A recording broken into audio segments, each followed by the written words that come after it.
আজকে বিকালের খানি তোমার লাগে দেখো তো কত বড় একটা মরিচ আনছি একটা বিসমিল্লাহ হইরা ফয়লা লো আলু ভর্তা খাইবা লাগে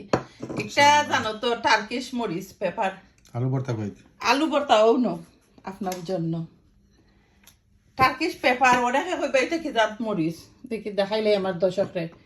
আধা কিলোকা যে বড় খাসা মরিচ লাগে দেখতে হইলো টার্কিশ পেপার আপনার জন্য টার্কিশ পেপার আপনার জালবালা পাও একটা নাগা দুইয়া রাখছি আর একটু মা লেম্বু পাতলা টুকমা আনিলাও হোসাই থেকে বিসমিল্লাহ দেখে খাইয়া কি তার রিভিউ করো মজা হইছে নি পেপার এক বাইট খাওতে আমার দর্শক ভাই বোনেদের দেখাও খাও কিনা না আসা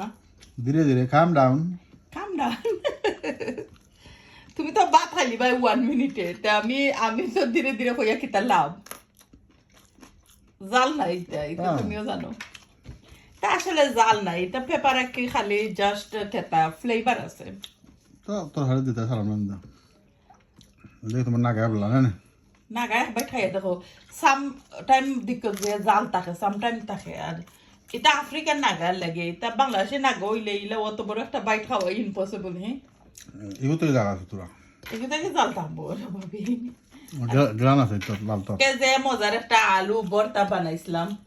রামিসার ইয়ানা তারা দুই বইনে বালা ফাইন আলু ভর্তা বা ও তো তাই বালা ফাইন না আলু ভর্তা জানুনি রায়হানে একবার আমার ছেলে যে বালা পায় বাট আজকে খালি আলু ভর্তা নাই আজকে শক্ত চিকেন রাঁধছি নীলা কারি দেখতে পারা দুইটা চিকেন রে রাঁধছি এটা চিকেনও বেশি মাংস থাকে না আর বাইরে লাগছো না পাই এটা চিকেনও তো হুক না খেতা মানে কি